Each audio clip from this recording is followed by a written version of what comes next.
Bonsoir à tous plutôt. Si on regarde dehors, il fait déjà nuit, donc j'ai envie de dire bonne nuit à tous pratiquement.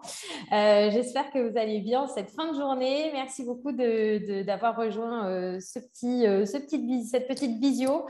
Donc là, l'idée, c'est Get That Job pour être account manager. Donc, comme tu disais, en effet, ce que je vous propose en termes de trame, si ça vous va sur l'heure là qu'on est ensemble, c'est que en effet, je commence par me présenter et après que je présente le métier d'account manager en lui-même, que je le précise un peu mieux de manière concrète en expliquant mon rôle aujourd'hui chez Welcome to the Jungle en tant qu'account manager. Et je terminerai peut-être pour aller plus loin sur plus d'inspirationnel, puisque pour ceux qui le savent, peut-être j'ai lancé un podcast spécialement sur les métiers de l'account management. Donc, ça peut être l'occasion de cross toutes nos connaissances et vos connaissances là-dessus. Bonjour, je m'appelle Darina, j'ai 31 ans, je viens de la région parisienne et rapidement en termes de formation, donc moi j'ai fait une école de commerce à Tours et je suis spécialisée à la base en marketing et innovation. Qu'est-ce que je peux dire sur moi? Je suis passionnée par tout ce qui se mange, voilà, toute la partie food. Donc, je ne sais pas si vous aussi. Les restos, les nouveaux produits, les innovations culinaires, enfin, voilà, tout ce qui peut se manger ou se dévorer avec les yeux ou avec le nez. Voilà, moi, j'adore. Et c'est aussi pour ça que j'ai démarré ma carrière en 2014 chez La Fourchette. Alors aujourd'hui, il ne faut plus dire la fourchette, les amis, il faut dire the fork. Donc, je vais dire the fork. Donc voilà, en gros, moi aujourd'hui, j'ai quelques années d'expérience derrière moi, puisque en effet, j'ai démarré le métier d'account manager en septembre 2014. Donc vous voyez, ça fait bientôt maintenant 7 ans. Et en effet, j'ai rejoint l'équipe qui était en train de Enfin, c'est même pas j'ai rejoint l'équipe, c'est on a construit l'équipe à l'époque chez La Fourchette et je crois que j'étais la 4e account manager. Donc, je vais vous parler un petit peu de ce poste, mais vous voyez, en fait, ma formation, elle avait à la base, entre guillemets, rien à voir avec le commercial, puisque j'étais surtout spécialisée dans la branche marketing. Donc, tous les chemins mènent à la M. Après 5 belles années chez La Fourchette, en tant qu'account manager et senior account manager, j'ai rejoint les équipes de Blablacar. Si vous voyez un petit peu sur la verticale bus, je ne sais pas si certains d'entre vous ont déjà pris Absolument. ce beau moyen de transport si confortable et si chaleureux qu'est un bus. Donc voilà, en l'occurrence, moi, j'étais arrivée chez Blablacar pour monter la verticale Blablabus. Et les amis, il ne faut plus dire Blablabus, il faut dire Blablacar Bus. Voilà, petite update. Après quelques mois chez Blablacar, j'ai décidé, en fait, si vous voulez, en gros, pour pas vous dire de bullshit, autant chez La Fourchette, ça se passait hyper bien pour moi, j'étais hyper contente et j'aurais pu rester jusqu'à l'âge de la retraite, je pense, donc jusqu'à 70 ans. Autant quand je suis arrivée chez Blablacar, entreprise que j'adore, en fait, passer de la food, qui était ma passion, au bus, comment vous dire que c'était pas trop la même ambiance et en gros, j'ai pas vraiment accroché avec les chauffeurs, les conducteurs, les autocaristes. Voilà, c'était moins mes potes que les restaurateurs. Donc, comment vous dire qu'au bout de 4 mois, j'ai décidé de prendre le virage, voilà, pour rester dans la métaphore. Et en fait, j'ai changé complètement de CV et je suis arrivée en tant que happiness manager chez Dailymotion. Donc bon, voilà, je ne vais pas trop m'étendre là-dessus parce que vous allez me dire ça n'a rien à voir et c'est la vérité. Donc j'étais bien happiness manager, voilà, rien à voir avec les objets, etc. Et là, j'ouvre LinkedIn et je vois passer tranquillement comme ça, comme si de rien n'était, une offre pour être account manager chez Welcome to the Jungle. Donc là, impossible de rester insensible au charme de cette offre. Donc, j'ai postulé et aujourd'hui, je travaille en effet en tant qu'account manager chez Welcome to the Jungle depuis le mois de février 2020. Donc, pour resituer, un mois avant de connaître par cœur les murs de ma maison. Voilà. À côté de ça, pour terminer ma présentation, comme je vous disais, j'ai créé un podcast, le premier podcast français sur les métiers de l'account manager. Donc, j'espère que ce métier vous intéresse. En tout cas, n'hésitez pas à poser toutes les questions au cours de cette presse. Et j'ai également suivi une formation, donc moi-même étant alumni, voilà, comme vous, j'ai suivi une formation il n'y a pas très longtemps qui s'appelle Join Lion by The Family, pour ceux qui connaissent. Voilà, c'est une formation sur l'écosystème startup. À côté de ça, en termes de hobbies, j'ai toujours mon amour pour la food et c'est pour ça que je suis bénévole au Resto du Cœur. Ouais, c'est un restaurant quand même, on fait ce qu'on peut. Donc, bénévole au Resto du Cœur 2 fois par semaine, grande passionnée de littérature du 19e siècle et pour terminer, prof à mes heures perdues ou à mes heures tardives, un peu comme aujourd'hui, pour transmettre mon énergie, voilà, à vous tous. Donc, j'espère qu'on va passer un bon moment ensemble. Go! Alors, est-ce que... je ne sais pas si c'était clair, exhaustif. Ouais, super présentation, super. Plein de punch, plein de vie. C'est super agréable de t'écouter en tout cas. Bon. Merci beaucoup. Eh ben, avec grand plaisir. Peut-être avant que je commence, est-ce que certains d'entre vous connaissent déjà le métier d'account manager? Est-ce qu'il y en a qui ont déjà occupé cette fonction, qui ont déjà lorgné sur des offres? Dites-moi un petit peu. Ou est-ce que ça ne vous dit rien en fait? Moi, oui. Ouais. J'ai été account manager. Ok. Je lorgne sur les offres parce que c'est ce que j'aimerais faire après la formation. Donc, je regarde pas mal de choses.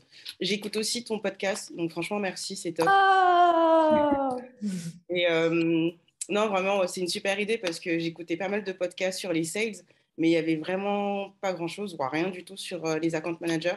Donc, franchement, merci. Et puis voilà. Donc, je pense que j'aurai quelques questions tout à l'heure. Avec grand plaisir. Est-ce qu'il y en a d'autres qui connaissent, enfin, qui veulent réagir un petit peu par rapport à ce métier? Ok, bah écoutez, n'hésitez pas surtout si vous avez des questions. En réalité, on est hyper motivés, on est en train de découvrir justement ce métier-là, on a fait la semaine là-dessus et on est tous ravis de te rencontrer. On a quasiment tous eu la connaissance de ton podcast. Moi aussi, je t'écoutais auparavant, donc merci beaucoup. Et on est tous excités. Hein. C'est juste que généralement, on se lance un par un et puis après, on ne s'arrête plus. Donc voilà. Bon, moi aussi, je suis excitée. Alors, c'est parti, on démarre. Alors, du coup, juste pour refaire un peu l'histoire, dans la partie business, comme vous le savez, on est quand même segmenté. Alors là, je vais parler des entreprises un peu déjà un peu matures, on va dire la taille de Welcome to the Jungle, environ 100, 200 employés. Bon, aujourd'hui, chez Welcome, on est 180. Non, mais je crois qu'on a commencé à se structurer à partir de 150 collaborateurs. Et en gros, la chaîne de valeur aujourd'hui, ça va être différents métiers dans l'équipe business. Il va y avoir tout d'abord l'équipe SDR. Bon, je vous redis pas ce que c'est. Ensuite, qui va passer le témoin à l'équipe sales ou à compte exécutif. Voilà, vous l'appelez comme vous voulez. Et une fois que le contrat est signé, en effet, c'est là que les account managers rentrent en jeu. Et pour rebondir sur ce que tu disais, Natina, en effet, il n'y avait pas beaucoup de contenu sur la partie AM et je pense parce que les sales font un si gros travail pour prospecter. Alors, quand je dis sales, c'est les SDR et les sales font un tellement gros travail pour prospecter, trouver la bonne personne, convaincre, faire le pitch et faire signer le deal. C'est tellement un gros effort qu'une fois que le contrat est signé, c'est ça y est, j'y suis arrivée, c'est fini.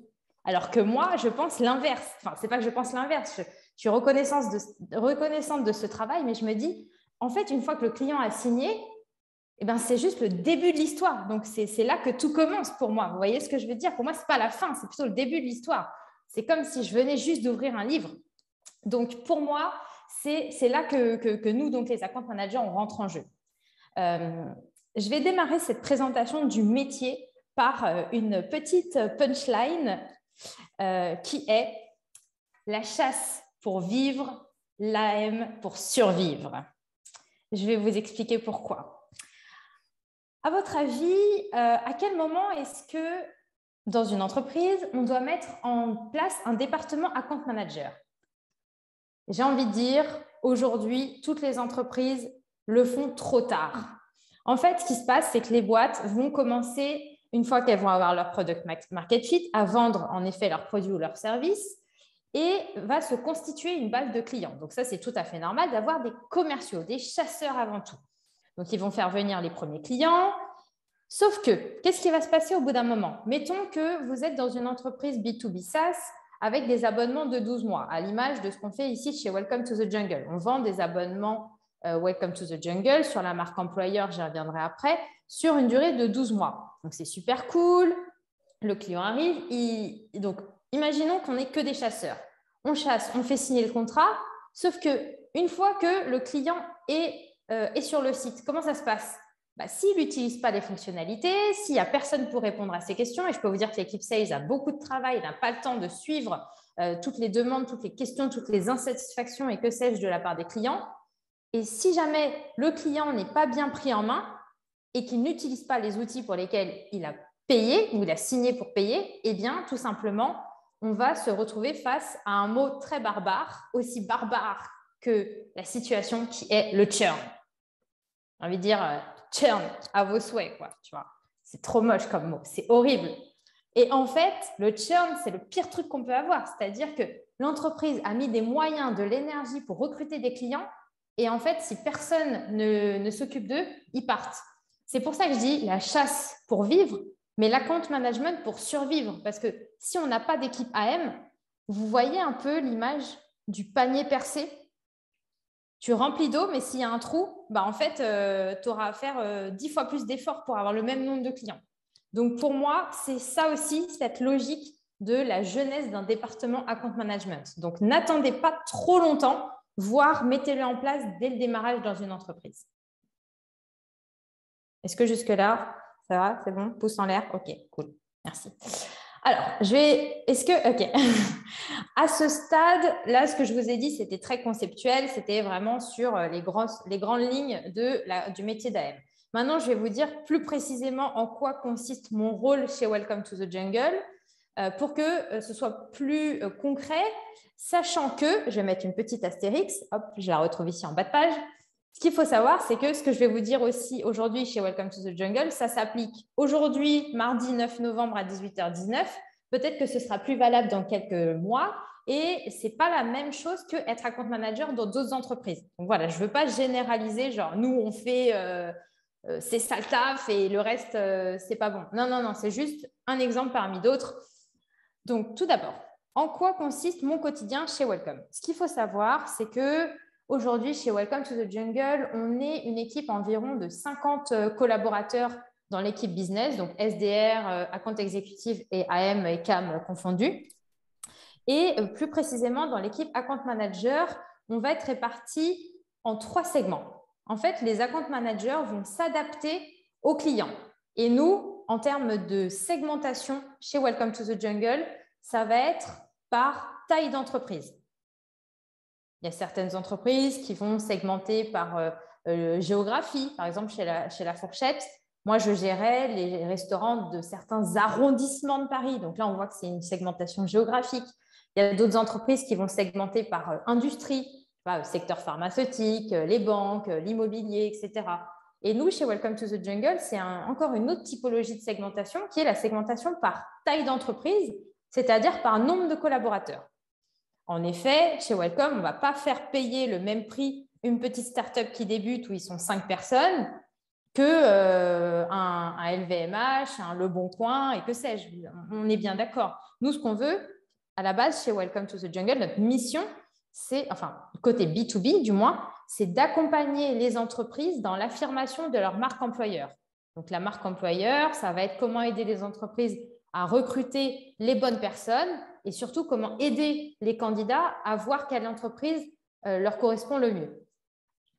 Donc, tout ça pour dire que nous, on est segmenté, l'équipe AM, selon les tailles d'entreprise. Donc, il y a les petits, les moyens et les gros. Bon, vous n'êtes pas des enfants, je vais vous dire les vrais noms. Les petits, on appelle ça les growth. Donc, c'est les entreprises qui ont entre 0 et 150 collaborateurs. Et moi, je fais partie de cette équipe. Franchement, j'adore. Je découvre les nouvelles startups de demain. Je suis trop contente. Donc, voilà, moi, je m'occupe des petites boîtes. À côté de ça, on va avoir les entreprises qui s'appellent mid-market. Donc là, c'est entre 150 et 1000 employés. Et après, on va avoir le segment Enterprise sur les entreprises de plus de 1000 collaborateurs.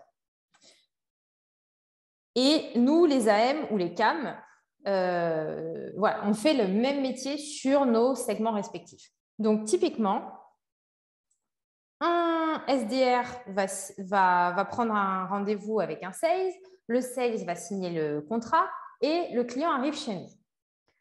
Donc, nous, la première mission, c'est l'onboarding. Est-ce que vous voyez un peu à quoi ça peut ressembler l'onboarding chez Welcome to the Jungle? Tout simplement, créer la page de l'entreprise sur Welcome to the Jungle.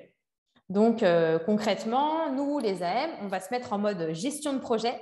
On va envoyer un photographe dans les bureaux de l'entreprise pour prendre des photos et des vidéos pour pouvoir montrer justement les coulisses, l'ambiance, permettre aux candidats d'avoir du contenu très concret et beaucoup plus convivial aussi en termes d'image et de perception. Donc voilà, première chose, on construit la vitrine de l'entreprise. Ensuite, on va les former sur l'outil SaaS qui est un ATS. Alors, un ATS, c'est un mot un peu barbare pour dire Application Tracking System. C'est en gros le système qui permet aux recruteurs de gérer les candidatures.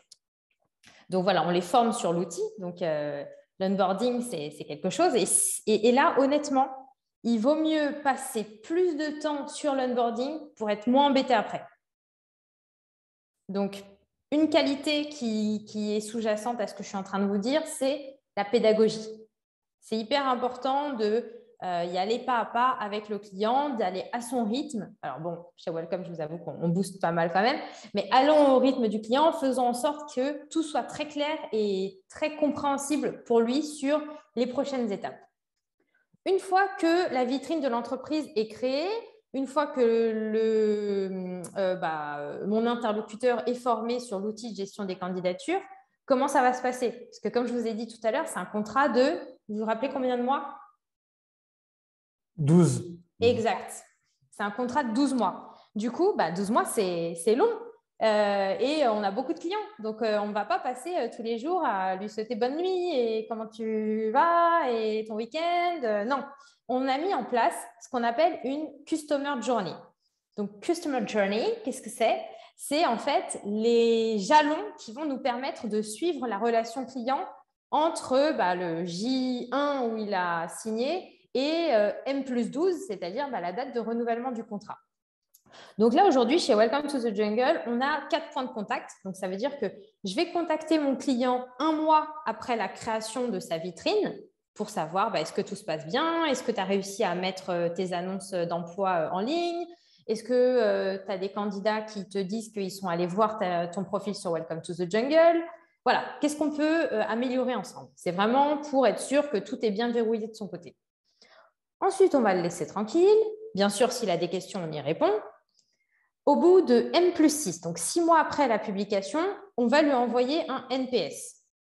Rappelez-moi juste ce que c'est un NPS.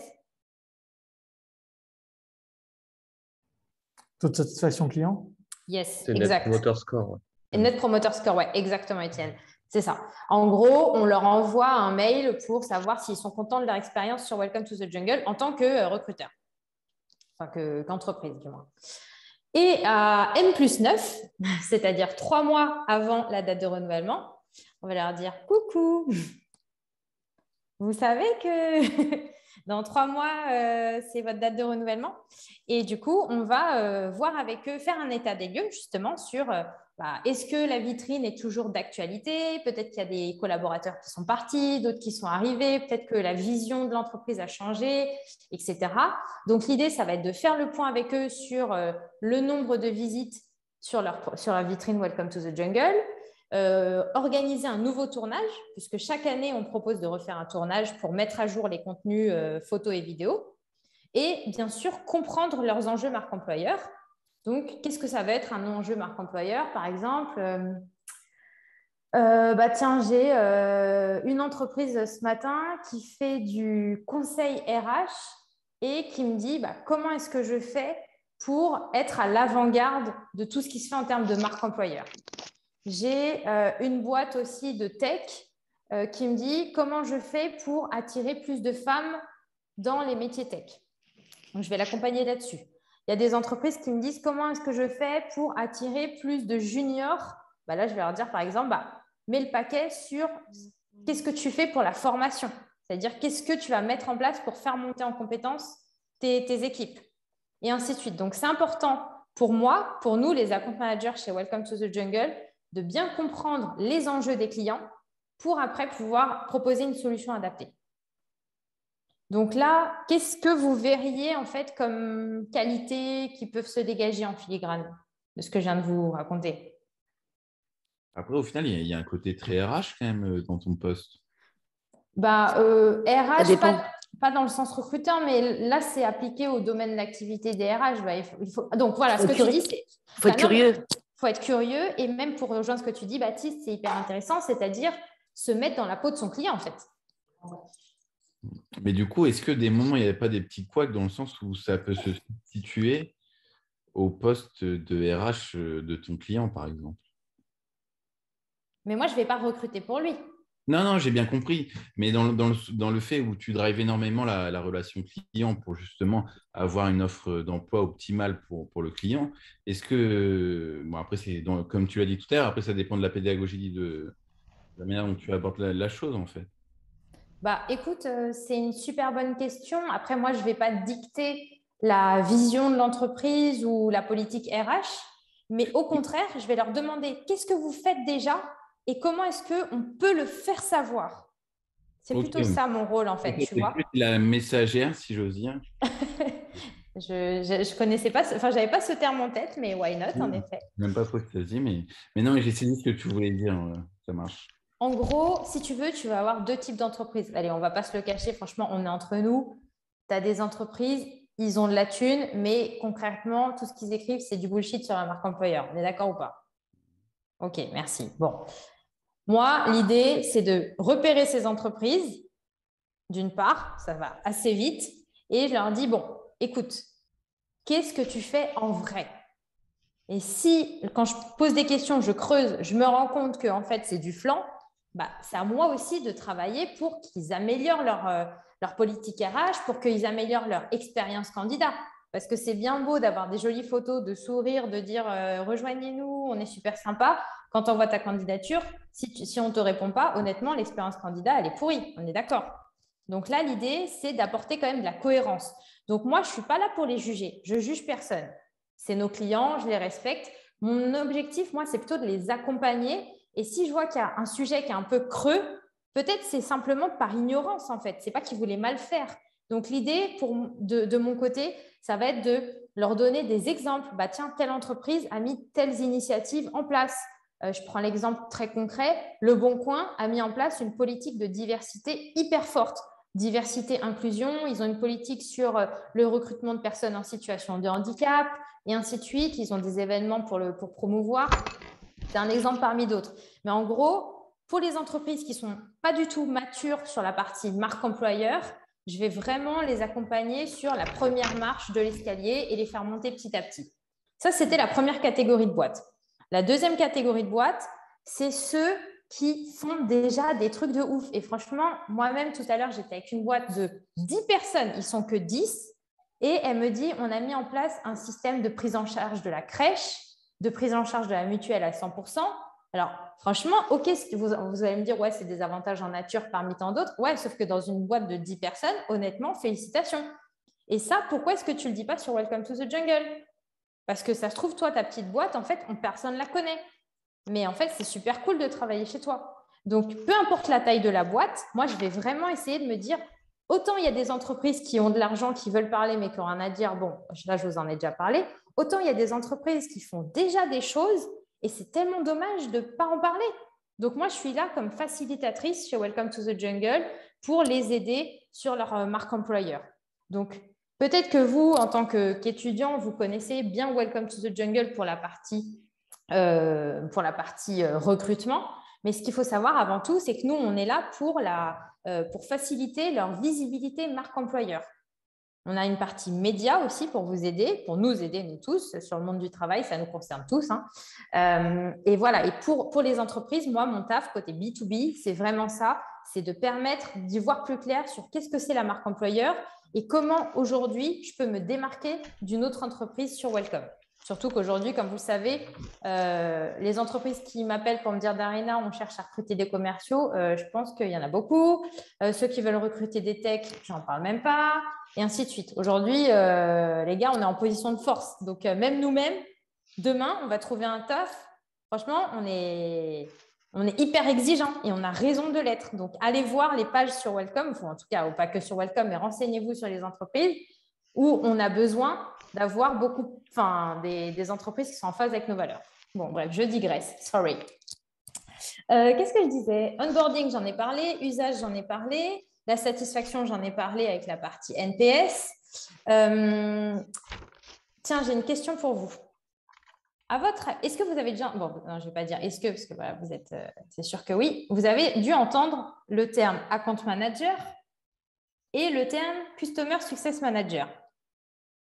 Alors, dites-moi tout.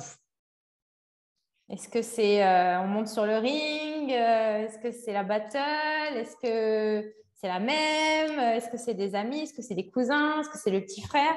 Dites-moi. C'est complémentaire un peu. C'est complémentaire. Alors, qu'est-ce que toi, tu entends par complémentaire? Dans ma vision, je pense que toi, tu es davantage là pour faire du chiffre d'affaires. Et le customer success, il est davantage là pour satisfaire le client, si j'ose dire. Mais après, c'est que toi, dans ton exemple, enfin, dans ton travail, je trouve que mon explication n'est pas forcément cohérente. Mais en tout cas, c'est ce que j'avais interprété des cours qu'on nous a enseignés là, pendant 2 jours. OK. Alors, c'est vrai que je n'ai peut-être pas tout dit. C'est vrai que je me suis arrêtée à M+9. Excuse-moi, tu as tout à fait raison. Avant de poursuivre ma question, je vais terminer avec ces 3 mois qui restent. Donc, à M+9, j'appelle les clients pour leur faire le topo de ce qu'on a fait ensemble cette année et je leur propose de renouveler leur contrat. Et l'idée, c'est que je les fasse passer sur un plan supérieur parce qu'on a différents types d'abonnements. Et en effet, comme tu dis, Baptiste, nous, on a une grosse partie commerciale en tant qu'account manager. C'est qu'on va proposer les nouveaux abonnements, les nouveaux tarifs, on va proposer des fonctionnalités en plus. Donc, à chaque fois que tu vas mettre une information marque employeur, tu vois, tu as des entreprises sur Welcome qui ont juste le strict minimum, profil, équipe, jobs. Et tu as des entreprises qui vont être beaucoup plus fournies avec des infos sur leurs valeurs, sur le process d'onboarding, sur la formation, sur leurs engagements RSE et ainsi de suite. Donc, en effet, moi, mon but, c'est de détecter les entreprises qui vont être assez matures pour pouvoir parler de ces sujets, prendre la parole et leur proposer l'abonnement qui leur convient. Et c'est aussi l'upsell dont on parle. Donc là, effectivement, je pense que cette explication complémentaire rejoint la partie où tu parles de générer du revenu, en fait. Oui, les AM. Ouais, c'est ça. OK. Bon, en fait, ça fait un peu réducteur parce qu'au final, bon, toi, dans la manière dont tu nous as expliqué, c'est que, bon, tu t'attaches déjà à la satisfaction client et après, une fois que justement, tu es à plus, là, justement, je pense que tu te reposes un peu plus des questions pour savoir comment tu peux déclencher un peu le palier supérieur, l'abonnement supérieur ou ajouter quelque chose. Yes. Donc, c'est pour ça que je disais que c'était un peu complémentaire. Satisfaction et en même temps compte management. C'est vrai, pour rebondir sur ce qu'il dit, nous, ce qu'on avait vu, c'était que l'AM était quand même un peu plus partie sales, notamment développement du chiffre d'affaires avec l'upsell, cross-sell, là où le CSM était plus sur satisfaction client NPS. Et aussi, je crois ce qu'on avait vu, c'était au niveau de la passation du handover, que l'AM était plus en lien avec les AE alors que le CSM était plus en lien avec les AM. Et si je peux me permettre d'ajouter sur ce que disent Baptiste et Étienne, je crois qu'il y avait également aussi le fait que du coup, le CSM, il avait beaucoup moins de clients en fait, à s'occuper. C'était plus topé et spécifique, contrairement à l'AM qui avait plus de grands comptes en fait. Ah, c'était pas avec les CAM et les GAM, ça? Ah, peut-être que je comprends. Parce qu'on avait vu aussi les Key Account Managers et les Global Account Managers. Un qui, du coup, les CAM plus compte stratégique et les GAM. Oui, c'est ça. Je pensais qu'il y avait un aspect stratégique. Ouais. Ah non, bah alors peut-être que je confonds. Je pensais qu'il y avait ça. Peut-être que ça y est aussi. Darina on va le savoir. Il en existe des intitulés de poste, hein, ma foi. Ouais. Punaise. Puis en plus, dans la théorie, nous, on sait à peu près comment ça marche, mais après, dans la pratique, chaque entreprise a ses dénominations et parfois, tu te rends Ça compte varie, qu'un ouais. SDR, c'est comme un BDR. Ça se trouve AM, parfois, c'est comme un CSM. Écoute, franchement, avec là les trois, le mini débat entre nous trois là, enfin nous quatre, je pense que vous avez clairement mis le doigt sur ça. C'est que clairement, il n'existe pas de règles. Aujourd'hui, on va s'appeler AM, demain on va s'appeler CSM. Aujourd'hui, je peux me faire recruter en tant que CAM, alors que ce ne sera pas sur la même typologie. Ça veut rien. Enfin, c'est pas que ça veut rien dire, c'est qu'en effet, les entreprises ont un peu de mal avec ces nouveaux postes, enfin ces nouveaux intitulés de postes, parce qu'il y en a peut-être CSM, c'est plus à la mode. AM, on entend plus de l'argent. Voilà, quand on dit AM, on entend gling, gling, gling, gling.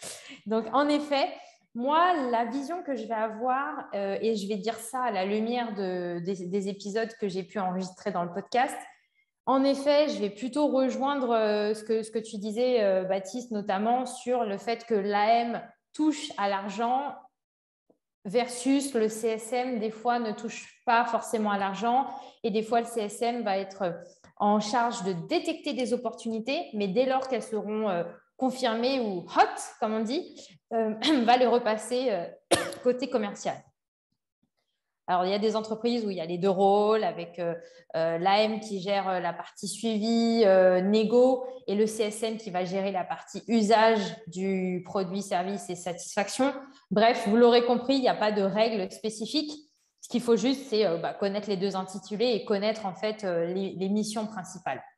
Mais en effet, nous, ce qu'on va retrouver le plus dans le métier d'account manager, qui est celui pour lequel j'interviens aujourd'hui, on va avoir une grosse partie de négo. En fait, on est clairement des commerciaux.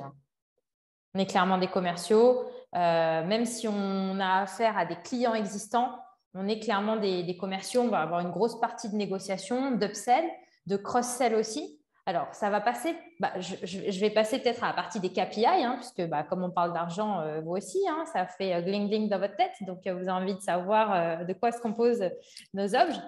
Nous, notre objectif chez Welcome to the Jungle, c'est très simple, c'est un chiffre. C'est un chiffre d'affaires. Donc, typiquement, nous, on va être objectivé au trimestre. Et mettons que pour un trimestre, je vais devoir faire 200K. Voilà, 200K. C'est quoi 200K? Ça veut dire qu'il va falloir, que je renouvelle 100% de ma base de clients existante. C'est-à-dire tous les clients que j'avais en 2020, il faut que je les renouvelle en 2021. Enfin bon, on va dire futur. Et là, tous ceux que j'ai en 2021, il faut que je les renouvelle en 2022. Plus ce que je vous ai dit tout à l'heure, je vais pas que les renouveler. L'idée, c'est que je les renouvelle avec un upsell pour augmenter la valeur de mon portefeuille global. Jusque-là, c'est bon, vous me suivez. Je vais pouvoir générer de l'upsell d'une autre façon. C'est-à-dire que si jamais mon client veut des prestations ponctuelles, comme par exemple un tournage en plus, une vidéo en plus de son abonnement, s'il veut une mise en avant dans une newsletter ou sur notre homepage, tout ça, c'est ce qu'on appelle du non-recurring revenue, contrairement à du MRR ou ARR. Ça, c'est les exemples que je viens de vous citer, c'est du non-recurring revenue, c'est-à-dire que ce n'est pas du revenu récurrent, c'est des prestations one-shot. Mine de rien, ça fait quand même augmenter notre chiffre d'affaires, donc c'est bon à prendre. On a le droit aussi d'aller rechercher des clients qui ont churné. Vous vous souvenez quand je vous avais parlé du churn? Notamment, je vous avoue qu'avec le Covid et que là où tout le monde commençait à geler ses recrutements et était en mode « Oula, je ne fais plus rien, je ne bouge plus, je ne recrute plus personne ». Là, on est plutôt en mode « virer les gens, Darina ». Donc, n'y pensez même pas. Ok, il n'y a pas de souci. Donc, on va perdre la bataille, mais c'est pour gagner la guerre plus tard. Ça veut dire quoi? Ça veut dire qu'aujourd'hui, tu churn parce que c'est indépendant de Welcome to the Jungle. Ce n'est pas que tu es insatisfait du produit, c'est que tu es en coupe budgétaire, ce que je comprends tout à fait. Et moi, au lieu de jouer la relou qui va faire du forcing pour te garder à tout prix, on a mis en place chez Welcome to the Jungle un processus de offboarding client. Ça veut dire qu'on va laisser accepter en fait que le client parte de la manière la plus smooth possible. On ne va pas faire de forcing, on va vraiment être customer-centric, c'est-à-dire qu'on va comprendre les raisons du client et tant pis si ça impacte notre business sur le court terme, parce que l'idée, c'est qu'on le récupère et qu'on ait un succès long terme. Donc, du coup, nous, en tant qu'AM, on va pouvoir aller rechasser les comptes qui ont churné. Parce qu'en fait, ils nous connaissent déjà, vous voyez. Donc, ce n'est pas de la chasse pure. Et nous, comme je vous disais, on est des vrais commerciaux, on est des chasseurs. On peut chasser aussi les comptes qui ont churné. On a 12 mois pour le faire et après, ça retombe dans le scope SDR. Voilà. Et enfin, on a bien sûr la possibilité d'aller investiguer dans nos clients existants s'ils ont des filiales, s'ils appartiennent à un groupe, s'ils ont des sociétés affiliées pour, en effet, les chasser aussi ou faire du referral sur d'autres sociétés. Donc, vous voyez, on est quand même des commerciaux et des chasseurs dans le sens où on va tout faire pour aller ramener du business additionnel et pour générer le chiffre d'affaires défini par l'objectif du trimestre. Voilà, en termes de KPI, c'est ça. Voilà pour la présentation de mon rôle chez Welcome. Peut-être juste avant que je termine sur la partie podcast, est-ce que vous avez des questions? Est-ce que ça vous paraît clair? Est-ce que quelque chose vous titille? N'hésitez pas. Du coup, tu nous as dit qu'au final, les comptes étaient répartis entre les comptes de 0 à 100 emplois. 50, ouais. Pardon. 0 à 150, 150 à 1000 et plus de 1000. Il y avait plusieurs tranches, mais après, comme tu as pris l'exemple tout à l'heure, c'est vrai qu'il y a des comptes qui sont plus ou moins intéressants pour vous. Après, c'est réparti de façon aléatoire en fonction des AM ou... Oui. Aujourd'hui, c'est réparti de manière aléatoire. Moi, j'ai entre 200 et 250 clients, tu vois, dans mon portefeuille à l'année. D'accord. Mais je ne suis pas sur un secteur en particulier. Je t'avoue que c'est une super bonne question que tu es en train de poser là parce que moi, typiquement, forcément, dès que je suis arrivée chez Welcome, j'ai dit, bon, écoutez les gars, moi, j'aime les startups et j'aime la food. Donc, je vais travailler sur les boîtes entre 0 et 150 et vous mettez la verticale agroalimentaire ou food and beverage et tout. On m'a dit non. Sauf que je t'avoue que, par exemple, pendant le confinement, quand tous les restos ont fermé et que plus personne faisait d'événementiel et compagnie, je t'avoue, j'étais bien contente de pas avoir un portefeuille que par industrie. Et là, j'ai compris toute la stratégie. Et puis même, je pense que c'est hyper intéressant d'avoir des cas d'usage variés. Tu vois, je peux avoir des boîtes de conseil comme d'agences digitales, de l'immobilier, et enfin tous les secteurs confondus, puisque comme je t'ai dit, c'est aléatoire. Et je peux très bien prendre l'exemple d'une boîte du secteur bancaire pour aller pitcher une initiative marque employeur à une boîte d'immobilier ou une boîte de food, par exemple. Tu vois. Parce que là, on parle vraiment d'enjeux marque employeur et c'est cross-industrie, en fait. Ok, top. Merci. D'autres questions? C'est good. Yes. Moi, je voulais savoir quel cas tu avais le plus souvent en upsell. Est-ce que c'était le fait d'avoir plus de personnes dans les entreprises ou est-ce que vous augmentez les prix ou comment ça se passe concrètement et quel cas tu as le plus souvent? Alors, le cas de base, j'ai envie de dire, avant même de pitcher quoi que ce soit du produit, c'est que nous, mais Welcome to the Jungle, on est un média à la base. Et on monétise notre audience. Donc, typiquement, plus l'audience du site Welcome to the Jungle va augmenter, plus le nombre de candidats potentiels qui viennent sur ta page entreprise va augmenter. Et donc, pour toi, c'est des opportunités en plus, c'est de la valeur en plus. Donc, c'est ça qu'on monétise. Donc, avant même de t'avoir parlé d'abonnement starter, pro, master et que sais-je, juste le fait que nous, notre audience côté Welcome to the Jungle, elle augmente. Tu vois, par exemple, en 2019, elle était à 600 000 visiteurs uniques par mois. En 2020, elle était à 1 million de visiteurs uniques par mois. Et là, en 2021, elle est à 2 millions de visiteurs. Tu vois, on a fait un x2 en un an. Ça, on monétise. Donc, même si tu es sur l'abonnement starter, l'abonnement de base, eh ben, d'une année sur l'autre, le tarif va augmenter parce que nous, on a fait augmenter aussi notre audience. Donc, pour toi, c'est un atout. Donc, tu vois, même en restant sur le même type d'abonnement, le prix va être augmenté par notre business model, naturellement. Donc, ça, on va dire, c'est le plus souvent, voire tout le temps, parce que d'année en année, si on renouvelle des comptes, ça va être ça. Et le deuxième cas de figure que je vais recevoir, en effet, c'est quand je vois qu'une entreprise est bien mature ou a envie de se démarquer par rapport à une autre ou a fait une levée de fonds, tu vois, et est prête investir dans sa marque employeur et dans ses recrutements et veut être attractive, eh ben, c'est le passage d'un abonnement starter à un abonnement pro, par exemple. Voilà. Ouais, c'est vrai qu'il y a ce côté gagnant pour eux, que vous ayez plus de trafic, etc. Donc, à mon avis, il n'y a pas forcément besoin de trop justifier l'augmentation de votre prix. Ou est-ce que tu as quand même pas mal d'objections là-dessus? Moi, je pars du principe que si en tant que commercial, tu commences à trop te justifier, c'est qu'il y a un truc qui ne va pas. Bah, s'il y a trop d'objections, il faut beaucoup justifier, non?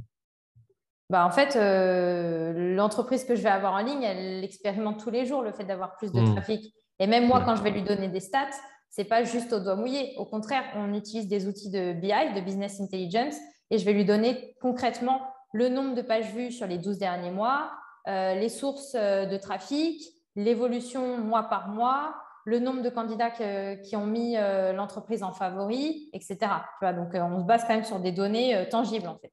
Yes, très clair. Merci, Darina. Avec plaisir. Je vais peut-être terminer sur la partie podcast. Donc, c'est pas une façon pour moi de faire la pub, mais quasi. Voilà, j'assume. Donc, j'ai créé un podcast sur j'ai créé le premier podcast français sur les métiers de l'account management. Je l'ai lancé en avril 2020. Et donc, c'est un podcast dans lequel vous pourrez trouver des interviews de différents rôles. Alors, account manager, key account manager, customer success manager et toutes les déclinaisons un peu barbares que vous connaissez aussi. Et l'idée, je me suis dit à la base, c'est que Welcome, j'adore. Mais à côté de ça, il y a plein de super belles entreprises dans lesquelles j'aurais probablement jamais l'occasion ou pas assez d'années de vie pour les découvrir. Du coup, je vais aller rencontrer mes pairs pour voir à quoi ressemble en fait leur quotidien. Est-ce que c'est la même chose que le mien? Est-ce qu'ils ont des bonnes pratiques que je pourrais réutiliser? Ça permet aussi de faire du réseau, de mieux connaître le métier dans différentes industries. Et du coup, j'ai interviewé 100 personnes. Enfin, j'ai 100 épisodes en fait sur le podcast. Donc, vous allez avoir des formats tels que des interviews individuelles, c'est-à-dire un one-one, moi et mon invité. Et je vais lui poser des questions sur qu'est-ce que tu fais au quotidien, quel est pour toi le futur du métier, et ainsi de suite. Vous avez aussi des formats plutôt débat sur des sujets transverses sur l'account management. Donc, typiquement, tu vois, un sujet que j'aime bien, est-ce que c'est un métier de nana? Est-ce que, tu vois, nous, chez Welcome, aujourd'hui, on est 90% de nana sur les AM. Et chez La Fourchette, c'était la même. Est-ce que c'est mieux d'avoir une relation en visio ou en visio au téléphone ou en réel, d'aller voir la personne? Plein de sujets qui sont hyper transverses ou juste comment faire de l'upsell sans être un requin. Quelle est la différence entre AM et CSM? Voilà, tous ces sujets de débat que je trouvais intéressants d'aborder. Et à la fin, il y a aussi dans la 3e saison, ne la loupez pas, dans la 3e saison, je réinterviewe des personnes qui étaient passées sur le podcast et qui ont évolué pour qu'on voit un peu quels sont les chemins de carrière qui peuvent être envisagés quand on est passé par la case account manager. Alors, ça peut être une évolution complètement verticale sur du management.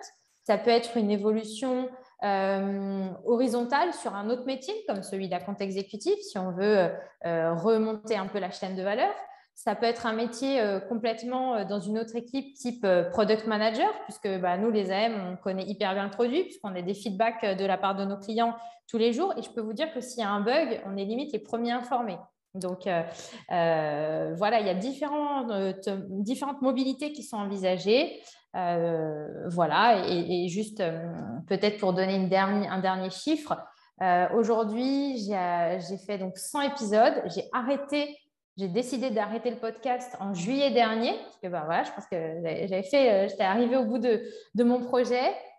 Et l'idée, c'est que on puisse quand même s'en inspirer, quoi. Voilà, les enseignements, ils sont là, le métier va évoluer. Donc, maintenant, à vous d'écouter les épisodes ou ceux qui vous intéressent et de vous dire, tiens, aujourd'hui, il y a telle chose qui a changé. Et c'est aussi intéressant de voir comme ça que le métier évolue. Donc, voilà. Merci beaucoup pour votre écoute hyper assidue. J'espère que ce n'était pas trop long, j'espère que ce n'était pas boring. Et puis, voilà, c'est le temps des questions-réponses. Super, Pas long merci. du tout, c'était très clair. Pardon, vas-y.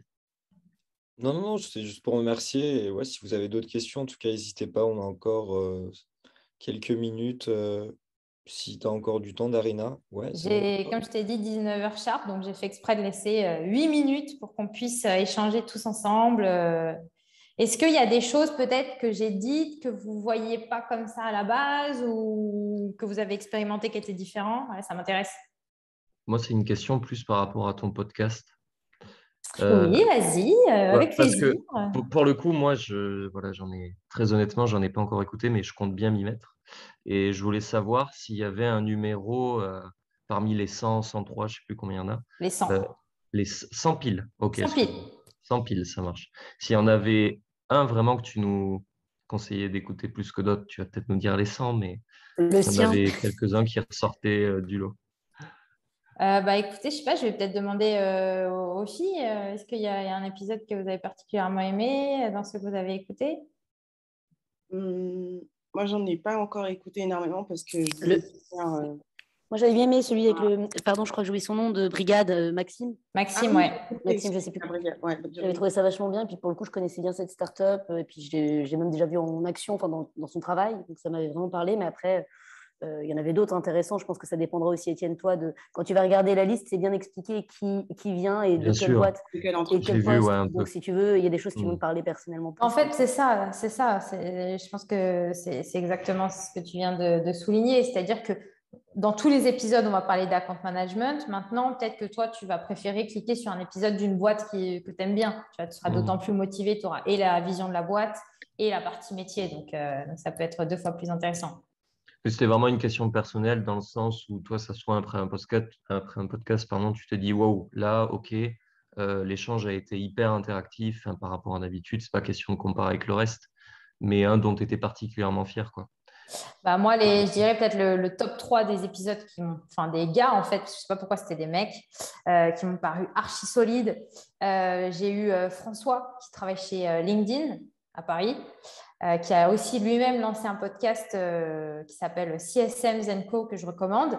Tu as l'épisode de Jonathan qui est chez Slack. Honnêtement, il m'a bluffé. Il était dans le futur, clairement. Et peut-être un troisième, celui de Ellie, qui est chez Spendesk et qui, entre-temps, est passé team lead. Et là, pour le coup, il y a des épisodes, tu peux te permettre de les mettre en x1,5, tu vois, pour que ça aille plus vite. Mais là, en fait, il parle tellement vite et il y a tellement de choses que je te conseille de vraiment te concentrer. Tu fais bien de me le dire, parce que j'ai l'habitude du x1,5, voire x2.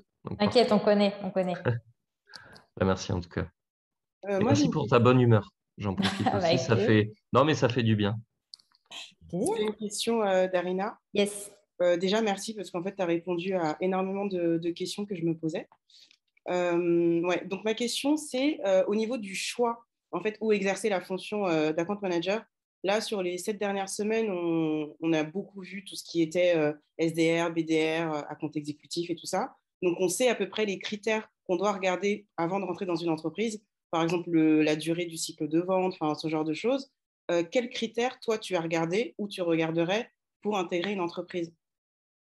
Alors, moi, je regarderais à quel stade de maturité elle est, tu vois, le ratio entre le nombre de commerciaux et le nombre d'account managers, les KPI, en fait, quels sont les KPI et la moyenne d'atteinte de l'équipe, et aussi l'appétence pour le produit. Tu vois, avant de rejoindre Welcome, je discutais avec des gens qui étaient dans des boîtes en RH et je leur disais, qu'est-ce que tu penses de Welcome, tu vois. Moi, en tant que candidate ou en tant que B2C, en fait, j'adore. Mais est-ce que je vais aimer le produit à tel point que je vais pouvoir être fière d'en parler tous les jours avec mes clients?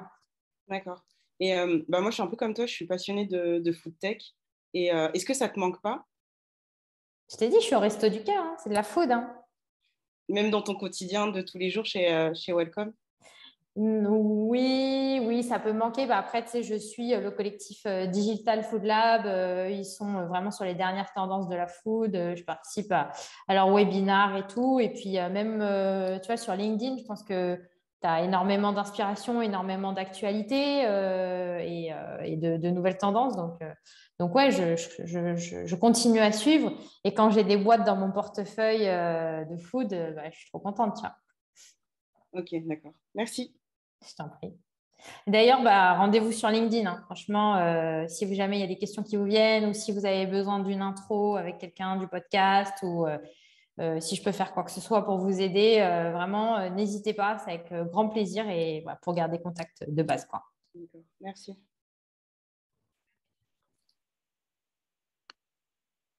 J'avais juste une dernière question au sujet du taux de churn. Parce que forcément, sur Welcome to Jungle, pardon, on recrute des gens des fois ponctuellement. Donc, est-ce qu'il y a un taux de churn assez élevé ou vous avez quand même à garder, garder les comptes clients? Est-ce que, en tant qu'entreprise, pendant une crise comme le Covid, est-ce que tu vas débrancher ton site Internet? Non. Tu me réponds par une question? Tu me réponds à ma question par une question? En fait, c'est juste le fait de faire une analogie et de se dire, c'est pas parce que tu recrutes pas sur le court terme que tu n'as pas besoin d'avoir une image marque Oui, mais après, je employeur. ne posais pas forcément la question en rapport avec le Covid, mais je parlais plus globalement. Parce qu'après, après, moi, je viens de la restauration.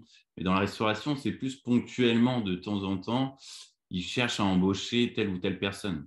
Après, je ne sais pas comment ça se passe globalement dans vos clients, mais c'est pour ça que je me posais un peu la question de savoir s'il y avait un taux de churn assez élevé ou si justement vous arriviez à pérenniser les relations clients que vous aviez actuellement, en fait. Écoute, la marque employeur, ça se travaille sur du long terme. Donc, si tu veux, déjà, c'est des contrats de 12 mois. Et en plus de ça, toi-même, tu sais, dans la restauration, si je reprends ton exemple, il y a tellement de postes à pourvoir qu'un candidat, il a 50 milliards de choix. Donc, si tu veux être sûr d'être le restaurant le plus attractif possible, il va falloir que tu aies une bonne image. Et ce n'est pas juste en mettant on, tiens, maintenant je recrute, que tu vas te faire ta notoriété et que les candidats vont venir chez toi. Tu vois. Donc, c'est pour ça qu'encore une fois, je ne suis pas en train de te balader. Je suis vraiment en train de te dire que quand je dis que la marque employeur, ça se travaille sur le long terme, ce n'est pas du one shot, quoi. Et c'est aussi pour ça qu'on a une logique d'abonnement annuel, quoi. Ok. Et un pourcentage? Un pourcentage de churn, écoute, nous, on calcule le net churn, c'est ça le KPI finance principal, c'est-à-dire l'argent qu'on gagne, donc tout ce qu'on va faire en temps de renouvellement, upsell et tout, et l'argent qu'on perd. Et aujourd'hui, on perd moins d'argent qu'on en gagne. Donc, on est en churn négatif, en net churn négatif. On est à -8 aujourd'hui. Ok, c'est vrai que moi, j'avais jamais entendu parler de ça, mais c'est une bonne manière de calculer en tout cas. Merci beaucoup pour la réponse. Je t'en prie, avec plaisir. Bon, les amis, 19:00, on est good? C'est parfait, ouais. Merci pour tout. Hein. Et c'est vrai, pour cette fraîcheur aussi, ce dynamisme, ça fait plaisir. Avec grand plaisir. Merci à tous pour votre attention. Enfin, c'était trop cool de passer la soirée avec vous. Et comme j'ai dit, on se retrouve de l'autre côté sur LinkedIn. Et n'oubliez pas la petite punchline, la chasse pour vivre, la haine pour survivre. Voilà. On n'oubliera pas. Allez, bonne journée. Merci Salut. beaucoup, Darina. Bonne journée, merci, Ciao. Darina. Merci. Salut, merci. Salut.